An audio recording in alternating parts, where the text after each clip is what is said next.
Hey guys, welcome back to Zoe Malik Gamer Bros channel. I'm Zoe. And I'm Malik. So today's video, we reacting to Horror, jump scare. animation, short films. Yes. And I just witnessed this video had a crack man that broke his. Never mind, not. We didn't watch this video anyway. We just So before we start, don't forget to smash the like button and hit the subscribe button. and when the intro comes, there's a lonely boy is heartbroken going to London, and this is Thailand. It's not the boy, it's the girl. Hey, what? It's Well, a then girl. who's eating the popsicle then? So Why is the London in let's start. what? Ole! I mean, you can say that only so there's a broken hearted boy, or like, what? Is he watching the London falling down? What? Yeah, Big Bang. Oh no, it wasn't the Big Bang. Not Big Bang, Big Ben. So the girl is heartbroken. See, I because- told you it's a girl. So the girl is heartbroken because of she's watching the keepers. Damn. Bruh, she's old man. The Is that town is terror. Attack on Titans? But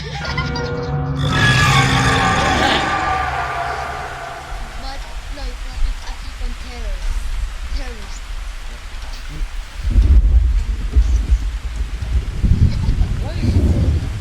Stop. There's a kid, yeah? Yeah, you should marry her. Dude, her nose is big, man. What? Bro, her mama just left her. What? Slap. Left her to dead. Oh man, take that friend. Wait, there's another girl. Oh, the moon has a mirror. And she's watching the clock because she thinks the moon is gonna be on the wall. Oh, it's time. So this is why. So I think that kid is scared. So What? I don't know. Her mama just like. Why is why is the kid why is the mask looks like Attack on Titans? What? Seriously. Oh wow. That abuse. Oh, he's a Superman. He's a beast.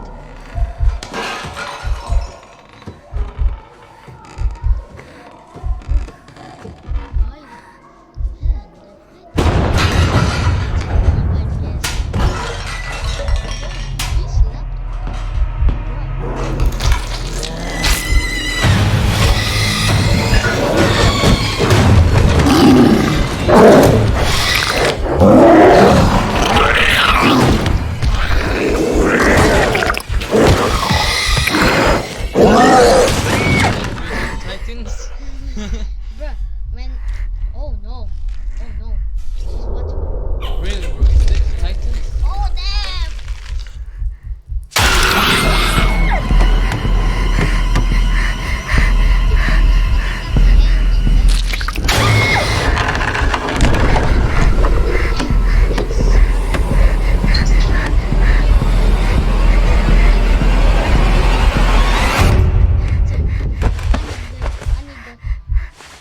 No. I'm scared. Can the beast? Rick just betrayed me.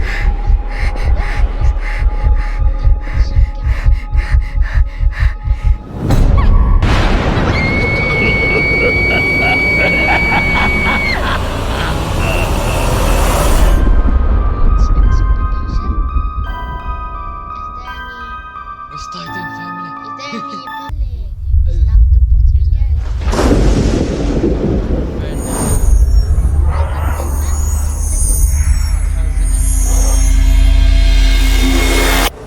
No. Yeah, it's Story? that great. It's Star from OG. No, it's not from S. Oh, scary.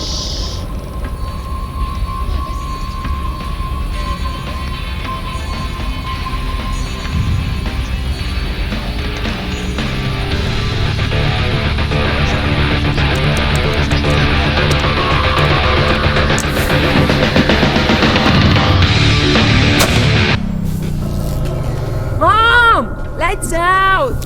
Wow, this kid is. He addicted to games. No. He may be watching this. He may be watching this. Yeah, because he wasn't like. Shh. I don't want to watch. Shut up. Mom? What did he say, Mom? There's a guitar. There's a guitar. Is this a Titan story too? The first one was so Attack on Titan. Bro, what? Is this SpongeBob? Is this SpongeBob? Bro, yes. What do you mean SpongeBob? He has two big teeth. And he has a lighter. He has a lighter. There is not such a great cookies. Wait, First he was. I hear something.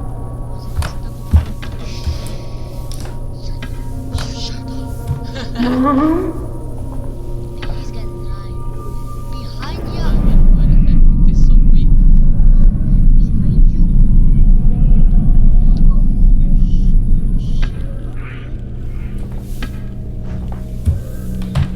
Oh, I need a.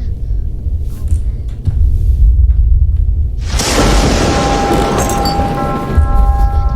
Oh no. He's blind. He's right behind you.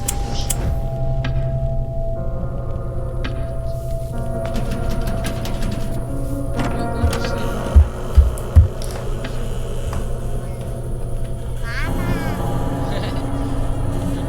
Just He cry. did. He did. Just cry, man. Bro, he did call her. Why didn't- her. why didn't- He did call his mother. He's like a hunter. Shh.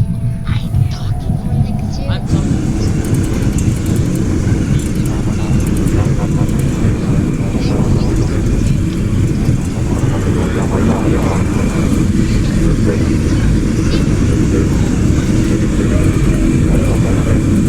Because his eyebrows. Using on the night. Oh, I think it's behind me.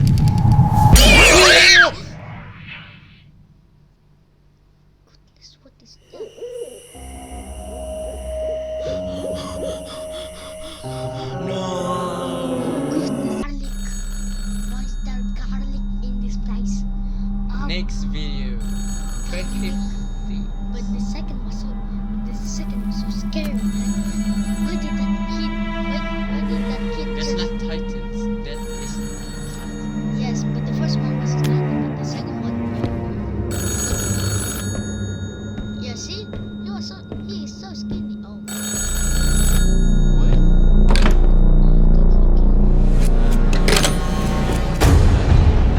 Share.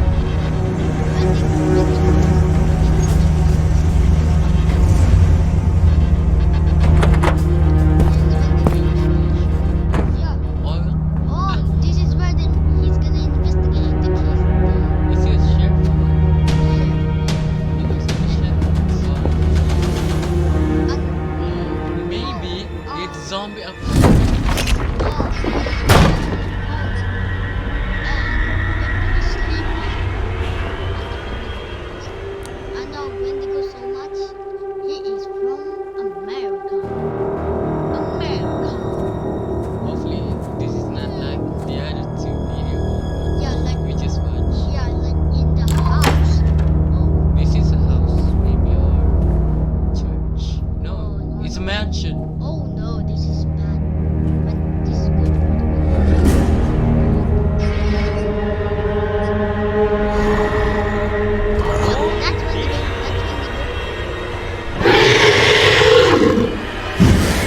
This kid is too much. Kid not this game.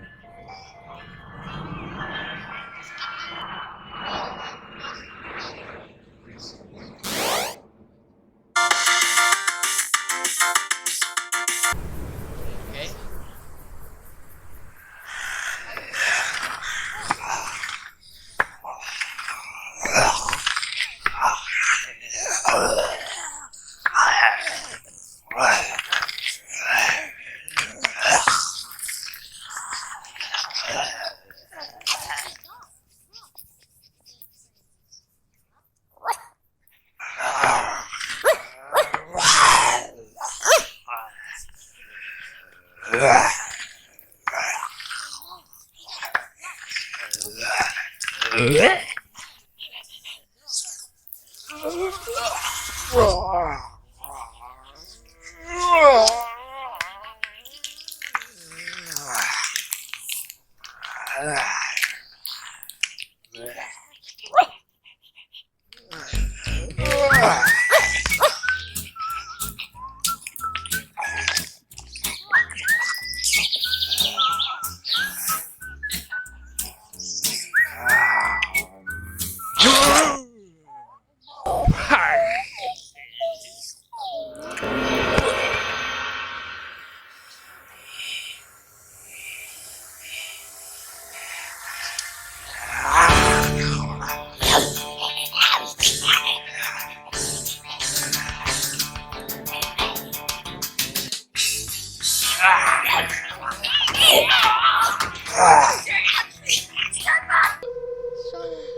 Stop too. This is a short but terrifying story of something that happened when I was Snapchatting a friend. I'm pretty young, I'm only 13, still in middle school. A girl I really liked had just recently started snapping me selfie pictures, and we started messaging each other for a few nights. One night when I was watching TV, she sent me a snap of herself laying in her bed without a caption. I sent a message saying "What's up?" She sent another identical picture, this time with a caption saying "Not much, you?" She set the timer to 10 seconds, so it gave me plenty of time to analyze the picture, including her bedroom in the background, and the dark outline of a person standing by her window. I quickly sent a response message, saying, "Is that your brother by the window?" She sent another identical snap, this time captioned, "What do you mean?" In this picture, the figure at the window was closer, and I could see a hand pressed up against the glass. I closed the snap before the timer even ran out so I could tell her quicker. I said, "There's somebody at your window, turn around." She opened my snap almost immediately, and then I didn't hear from her again on the app. I grew more and more worried as the minutes passed. I texted her a few times to no avail. I tried calling her a few times to no avail as well. She died. I didn't know her house phone number, otherwise I would have called her parents. It wasn't until midnight when I was already laying in bed that she finally texted me back. She explained the whole situation. As soon as she looked at her window and saw the person standing there, she screamed, and that caused the person, who turned out to be a 20-something-year-old man, to open the window and jump into the room. From there, she ran to her parents' room and woke her dad, who went to her room to find nothing but an open window. It wasn't exactly a personal story of mine, but it freaks me out nonetheless, knowing that the only thing that saved my friend from whatever could have happened was the fact that I was able to see the window through her selfies, unbeknownst to the creeper at her window. It's not smart. Her bunny wasn't smart. It's scary though.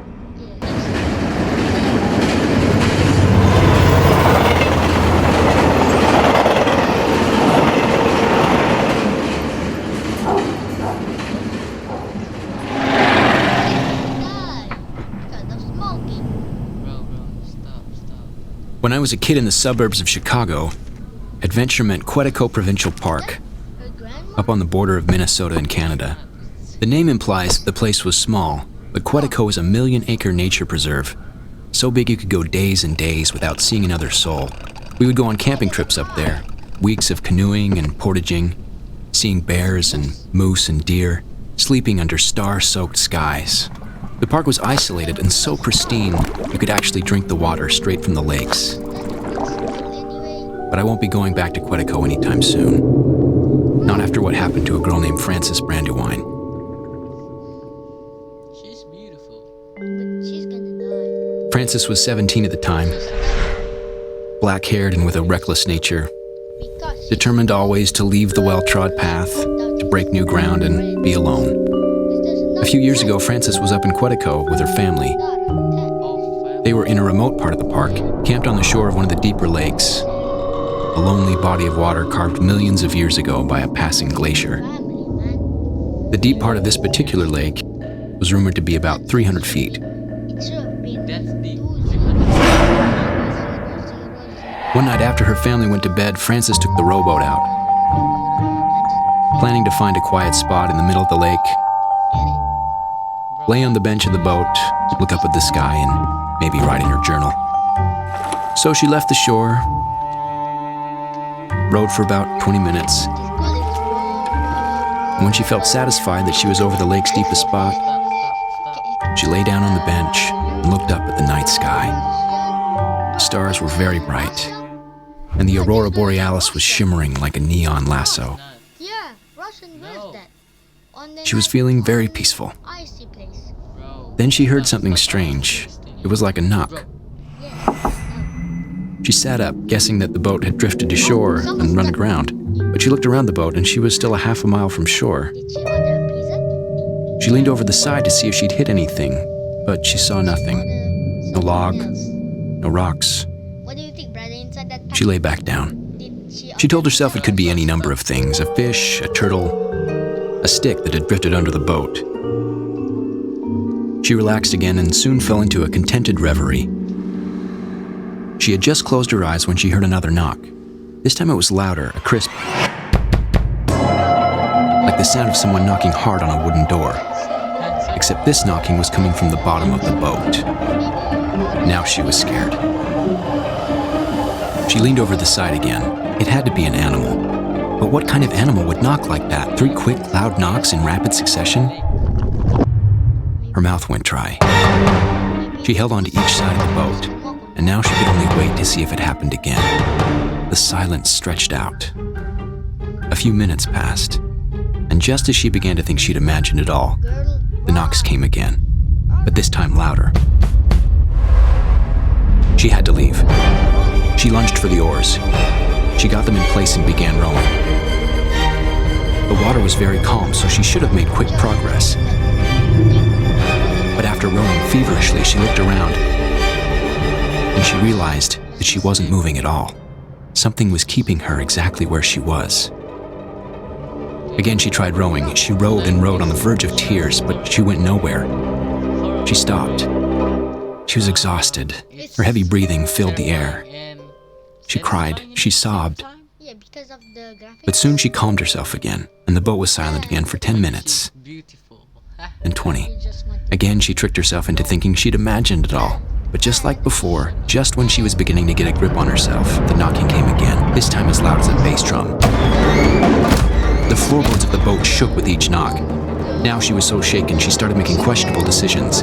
The first was to lower one of the oars into the black water, trying to feel if there was some landmass, even some creature she could touch. As soon as the oar broke the water surface, though, she felt a strong, silent tug at the other end, and the oar was pulled under. She screamed, she jumped back, and now she had no options.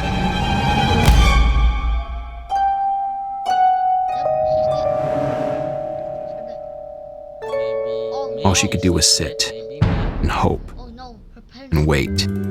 Wait for the morning to come. Wait for whatever was going to happen to happen. The knocking went on through the night. She passed the time writing in her notebook. And it's only because of this notebook that we know what happened that night. Frances can't tell us. She was never seen again. The boat was found on shore the next day, empty but for the journal. On those pages were her frantic jottings, all written in her distinctive handwriting, all but the last page. When the journal was found, that page was still wet, and on it were 4 words, looking as if they'd been written quickly with a muddy finger. They said, "I did knock first."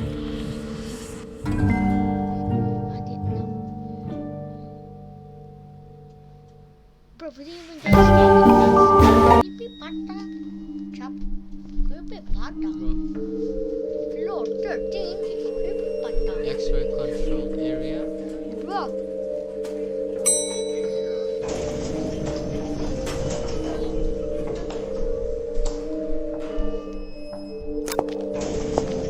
Hey, hold up. Oops, Oops. that was close. Hey, thanks. No problem. That's how you talk to Tay. You don't need to talk to strangers, dummy. Oh, I noticed you keep coming here. do I Yeah, really frequently love you? checking on a relative. Nothing dire though. Do I That's good to hear. I love girl? Thanks. And you? I'm gonna say. Same, my brother will be checking out soon. Cool. Where? Or Thailand. Or in Vietnam. Oh no.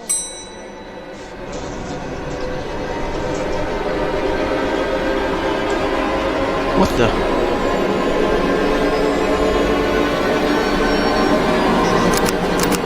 Come on. Damn. Whew, that was creepy. Must be an abandoned floor. Yeah, kinda reminded me of stories I heard in this hospital. They usually put red wristbands on the deceased. I hear people claiming of seeing the dead walking while wearing said wristbands. Scary, right? You mean like this?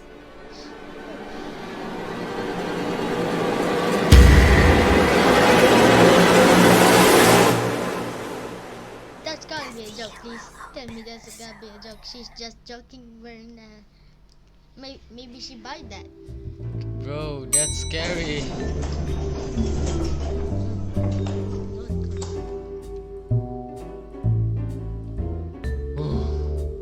It was a typical boring day in calculus, only it was Friday, 7th period, meaning the week was almost over and spring break would finally be upon us, so everybody was getting antsy in their seats, I could tell. We didn't have a test that day like a lot of my friends did with their other teachers, so our teacher in the middle of class just decided to start playing games with us on Sporkle.com. He was a very laid-back teacher like that. As we were doing some brand logo quiz on Sporkle, I remember the exact moment it happened. Right after my friend answered a question, I remember the exact answer too, Adidas. The dean's voice came through the loudspeaker. He sounded panicked and frantic as he told all the teachers this was not a drill and to go into lockdown. I actually got the chills and I got goosebumps on my arms as our usually laid-back teacher too seemed panicked as he ran to turn off the lights and ushered us to the back corner of the room. We all sat in silence for about 2 minutes, and then the usual buzzing that came from a panel in the back of the room ceased, indicating that the school must have cut all the power. We all looked at each other, realizing this must be serious. A few more minutes of waiting later, we heard a man screaming at the top of his lungs coming down the hallway. 2 girls in the class actually started crying, which made all of us even more scared. As the screaming got closer to the classroom, the lunatic-sounding man started banging on the lockers while screaming, "I'll kill all of you." It was at that moment that I started to fear for my life. My teacher shushed us as we all looked at each other to see our peers' reactions. The banging then moved from the lockers to our classroom door. And that's when one of the crying girls screamed no. The banging on the door only grew worse as the man started screaming, "Open up." 2 of the girls in the class were crying out loud now. It felt like an eternity that man was pounding at the door, but eventually he finally continued down the hallway, screaming like a mentally insane person until we could not hear him anymore. I'd say 10 minutes later, though it felt like half an hour given the situation, the dean came back on the loudspeaker explaining the situation, which was surprising for him to do. He explained that some apparently mentally unstable person entered the building and assaulted the woman sitting at the front desk, causing her to flee the building screaming, and staff wasn't sure if the man was armed or not. Now, this was before the school had cameras or could afford proper security, so the school was wide open to something like this happening. The staff had done a sweep of all the hallways and classrooms and couldn't find him, so the dean instructed the teachers to resume teaching but to keep all the doors locked and to not let any students leave for any reasons. The most disturbing part, however, is that one of the janitors working the night shift found the man sleeping in one of the storage closets near the back end of the school, and according to rumors that were spread by my peers, sticking out of his pocket was a .44 Magnum. The janitor must have done something stupid to wake him up, for example, leaving the closet door open, because by the time a police officer could arrive on the scene, the man was gone. My entire class, as far as I know, to this day, has no idea if this man was ever found, but I like to think that right now, he's being given the proper help that he needs. Oh, damn, that's cool stuff. If there's a part 2, we would watch. Okay guys, that's the video for today. Give this video a like, smash the subscribe button, and don't forget comment down below which video was the scariest one. And bye bye.